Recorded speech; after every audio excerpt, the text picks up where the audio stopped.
વાત હવે સુરતની કરીએ। સુરતના પર્વત પાટિયા વિસ્તારમાં ખાડાને લઈ કોંગ્રેસે નવતર વિરોધ કર્યો છે। વરસાદ બાદ ઠેક ઠેકાણે ખાડા પડી ગયા, જેમાં ભાજપનો ધ્વજ લગાવી યુથ કોંગ્રેસના કાર્યકર્તાઓએ અનોખી રીતે વિરોધ દર્શાવ્યો। જો કે વિરોધ પ્રદર્શન કરતા કાર્યકર્તાઓની પોલીસે અટકાયત કરી છે। સુરતના પર્વત પાટિયા વિસ્તારમાં ખાડાને લઈ કોંગ્રેસે નવતર વિરોધ કર્યો છે। વરસાદ બાદ ઠેક ઠેકાણે ખાડા પડી ગયા, જેમાં ભાજપનો ધ્વજ લગાવી યુથ કોંગ્રેસના કાર્યકર્તાઓએ અનોખી રીતે વિરોધ દર્શાવ્યો। જો કે વિરોધ પ્રદર્શન કરતા કાર્યકર્તાઓની પોલીસે અટકાયત કરી છે।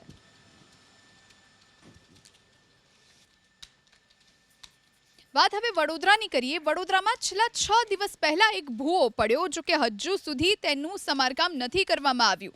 6 દિવસ પહેલા જ આ રોડ પર ભૂવો પડ્યો। આજે ભૂખી કાંસની નજીક 10 ફૂટ લાંબો અને 10 ફૂટ પહોળો ભૂવો પડ્યો। બેરિકેડ લગાવી મનપાએ રસ્તો કોર્ડન કર્યો। બનાવની જાણ થતાં સ્થાનિક નગરસેવકો સ્થળ પર પહોંચ્યા। મ્યુનિસિપલ કમિશનર દિલીપ રાણાએ પણ સ્થળ પર જઈ નિરીક્ષણ કર્યું।